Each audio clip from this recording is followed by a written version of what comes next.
One of the things I'm really proud of with Daisy Blue is I will get you your previews the Monday after your wedding. So if your wedding's on Saturday, I usually put up between 25 and 30 pictures on Monday. So you get to see your photos really fast. Then we do a full delivery of the gallery within 30 days. Welcome back to the ROCC Pod. I'm John Gay from Jag and Detroit Podcasts. And I'm Lisa Bibby, realtor with Century 21 Northland. Today's guest is Amy Claeys with Daisy Blue Photography. We're going to hear what's unique about the way you shoot a wedding shortly. But before we get to that, one wedding I assume you are not going to be working. Your son's getting married soon? That is correct. He's getting married on March 29th of this year. So you aren't working. You're going to actually participate in the wedding, right? I am not working. In fact, my son has forbidden me from touching any cameras. Excellent. Yes. Oh, it sounds like you're going to have a magical time just enjoying it. I am going to be mom all day long. Now, I did pick the people so that I could just calm down and enjoy the day. But yeah, it's going to be an awesome day. Same for me. I DJ'd weddings for a little while, and I made sure that my wedding DJ was somebody I implicitly trusted, so I wouldn't have to worry about it exactly. Exactly. Nice. Well, it sounds like he's in great hands. So, Amy, you're not just into photography, but you're into like old school, like prints, film, dark rooms. And it's such a cool technique that's really starting to come back with all this digital stuff that's out there. Every year, I kind of stumbled on this on accident. There's a small photography festival. Have you ever heard of it? It's up in Cross, Michigan. Oh, the one where they do glass plate and metal plate? They do all kinds of things. Yeah, it's like this 3 or 4 day festival, and photographers fly in from all around the country. And the goal is to teach them really cool photography techniques. So I thought I'd kind of do a little shout out to them. It's called PhotoStock Festival, and it's PhotoStock 2025 this year, and it's happening June 19th through the 22nd. Have you ever been? I haven't been. I have a lot of friends who have been, and they come home with tin plates and they come home with glass plate photos. It's really cool. Unfortunately, I work on the weekends, so I don't get to do a lot of that stuff. But yeah, it's really, really neat. That's awesome. We're going to include a link to that in our show notes for sure. Amy, you clearly have this love for photography. It's what you do professionally. How did you get started with this and eventually start your business? It's actually a really cool story. I had my first child in 2001, and apparently I was taking too many pictures with my point and shoot 35 millimeter. So my husband went and bought me a brand new Olympus C4040 zoom with 6 megapixels of beautiful power. And I started taking digital photos. Well, we have friends that are in bands. And so I ended up taking the camera to the shows. I got very good at it, but I wanted to do something more. And I wasn't sure what to do. And a friend of mine introduced me to what is called a photo walk. She said, we'll walk down Normandy Road and take pictures. And I thought, what are we going to take pictures of down Normandy Road? We actually walked to Ray's ice cream. And well, that's a great destination. It's a great stop, but what is there to take pictures of between Crooks and Ray's? There's not a lot there. That was before the park, right? So there's just not a lot. And I ended up taking a whole bunch of really cool pictures, and I kind of fell in love with photo walks. In 2010, I actually got bullied into photographing my first wedding. She wanted me to shoot the wedding, and I said, hey, no, I don't do weddings. Nope. There's way too much pressure. And she said, well, you're going to have to figure it out. So you have 6 months, so figure it out. And shot my first wedding, kind of fell in love with it, shot a few more, and went full-time in 2015. And I have been doing photo only since 2015. So choosing the right wedding photographer is so tricky. Can you tell us a little bit more about what clients can expect when they hire you? I want their day to be their day. So they're going to talk to me about what they want, and then we're going to make sure that we make that happen. I think that interview process is so important. As I mentioned before, I DJ'd weddings for a little while, and there's that pre-interview. And for the DJ side of it, it's okay, What are the songs you absolutely want me to play? What do you want your entrance song to be? What do you want your first dance song to be, etc.? What songs do you absolutely not want me to play? Oh, she's doing the Macarena. She's doing the Macarena. No, I did the YMCA. Oh, the YMCA. That is sometimes on the list. On the list for those of you listening. I got to imagine it's very similar for you as you're thinking about the moments and the shots that you really want to get for these couples.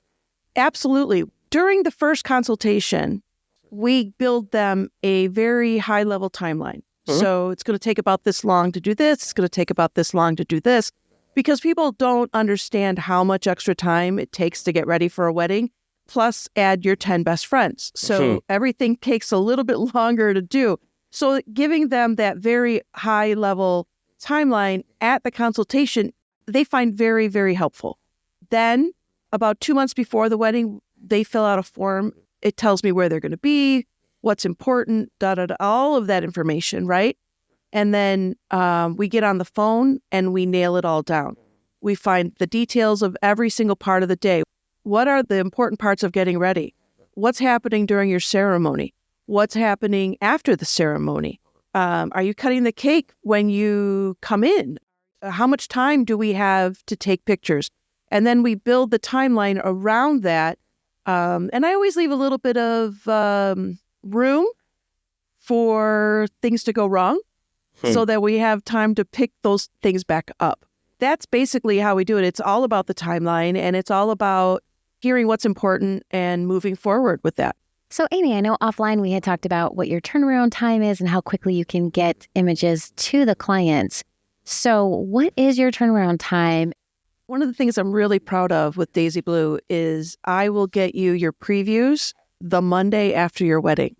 So if your wedding's on Saturday, I usually put up between 25 and 30 pictures on Monday.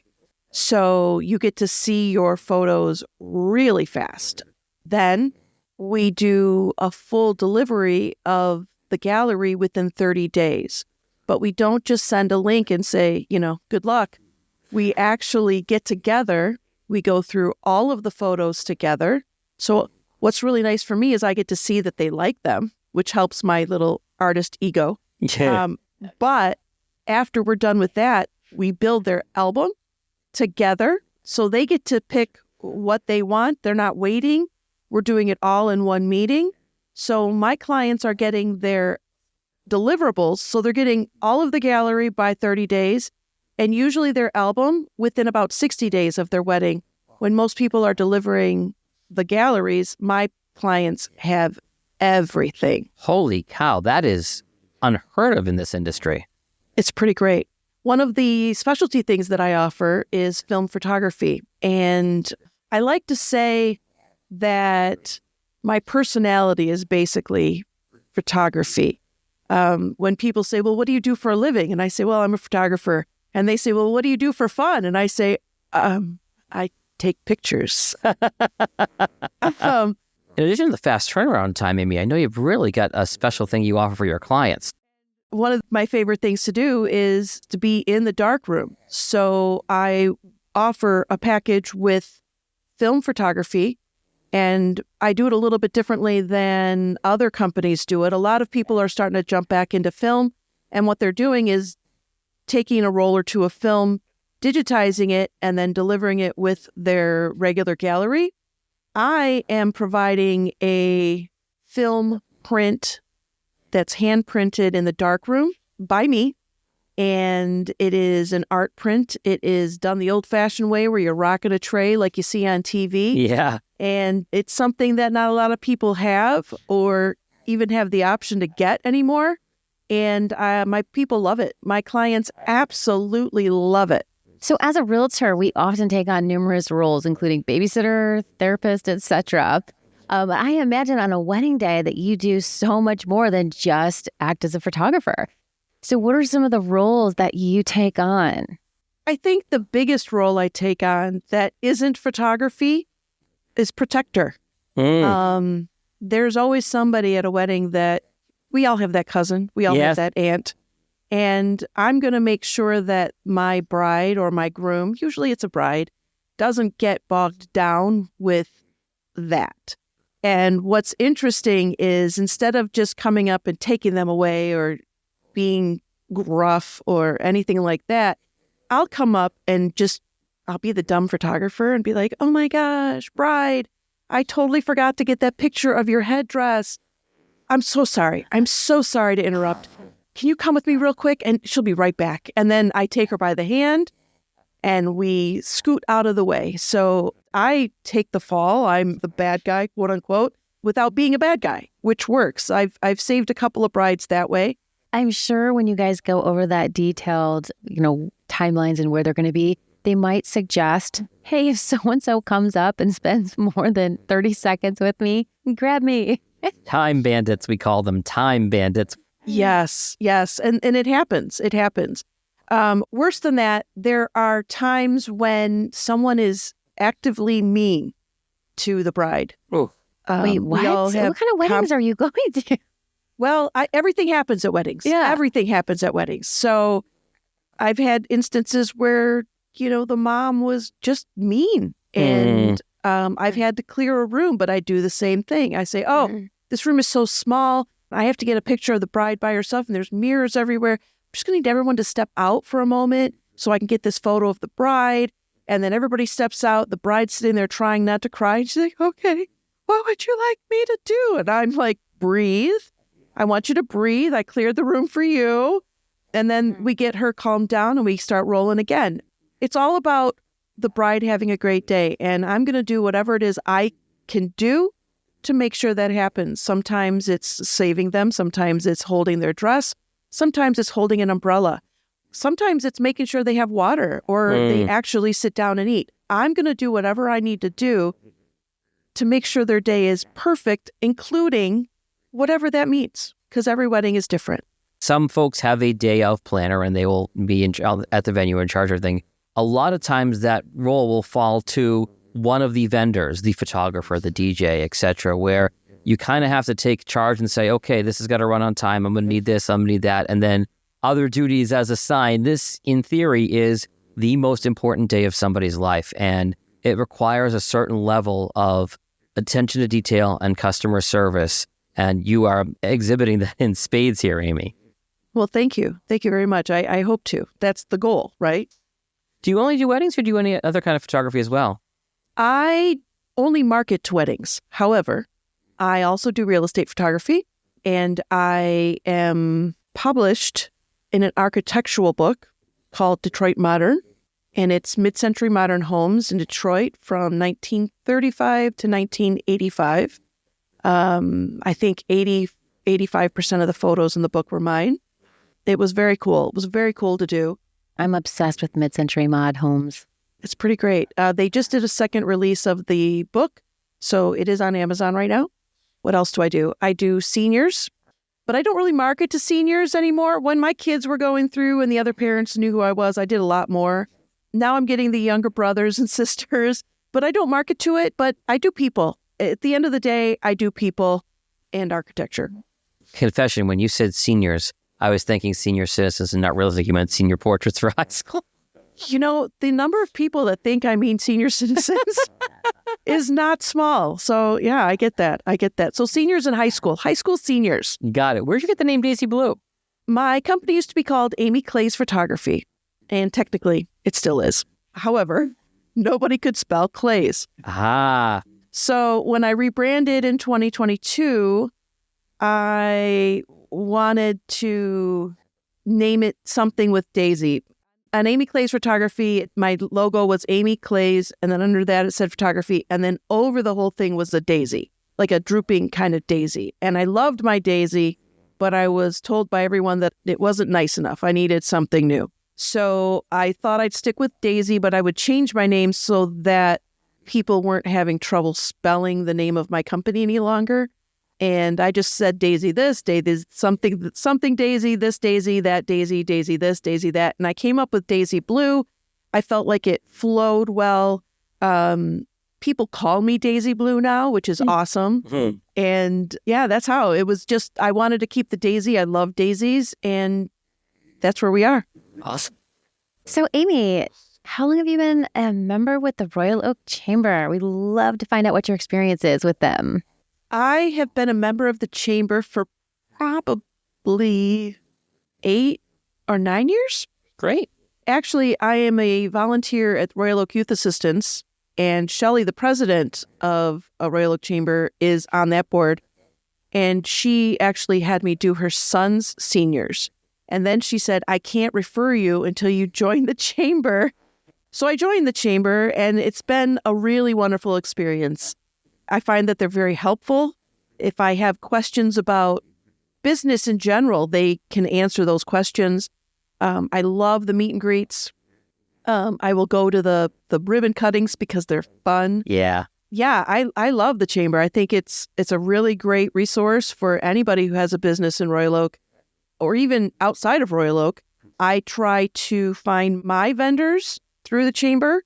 And in fact, Quick's Chocolate in Ferndale is a member of the chamber. And one of the things that I do that a lot of people don't do is I'll send my clients a gift for booking. So I've gone over to Quick's, and they have built a candy for me with my name on it. Ooh, I love that idea. So it's Belgian chocolate that I send to my clients as a thank you with my logo on the top. It's so cute. We did a chamber event, an opening, I want to say, at Quick's. And not only are they wonderful people, but the chocolate is so good. so good. So good. The hazelnuts are my favorite. Nice. So now we're going to switch things up a little bit, and we are going to ask you the fishbowl question of the day, where we pull a totally random question. So, John? All right, let's dig in here. All right, Amy, what is one ability that you believe everyone should possess? The ability to communicate. Love it. Oh my gosh, yes. I'm a communications major, and Lisa just signaled touchdown if you're listening to the podcast. Is that what I signaled? Yeah, your arms went up like that. I'm not even a sports fan. I just was like, I see angels and light all of a sudden. If we could only all communicate. Be aware, listen, and hear, to do both of those things, and to be able to say what you need and what you want. Your life changes when you learn how to do that. We were just talking about this, and it's the listening part that I think people struggle with most. But it's not only that. I feel like with society now, they're all or nothing. Like, it doesn't have to be all or nothing. I think it's Confucius who said that we have 2 ears and 1 mouth for a reason. Yes. Amy, this has been awesome getting to know you today and with Daisy Blue Photography. If listeners want to contact you, to reach out to you, what are the best ways to find you? They can find me online at daisybluephoto.com. I am on Facebook at Daisy Blue Photo. I am on Instagram at Daisy Blue Photo. And you can reach me by phone at 248-885-6603. We at Daisy Blue want to put the art into your wedding day. Well, thank you so much for being on our show, Amy. My name is Lisa Bibby, and I'm a realtor with Century 21 Northland. I put the real back in realtor. And we want you to love where you live. Questions about buying or selling your home? Call my cell 248-981-3610. My website is soldbylisab.com. And you can find me on YouTube, Facebook, LinkedIn, and Instagram at Sold by Lisa B. Let's connect. And I am John Gay from Jag in Detroit Podcast. If you have any questions about starting a podcast, improving a podcast, consulting for a podcast is New Year's resolution, I am basically all things podcast. You can find me at jagindetroit.com or on social at jagindetroit. You can also email me, jag@jagindetroit.com, or call me 313-757-2JAG. Thank you so much for checking out this episode of the ROCC Pod, produced for the Royal Oak, Michigan Chamber of Commerce. For everything chamber, events, joining the chamber, anything you want to know, you can visit royaloakchamber.com. Thanks, everyone.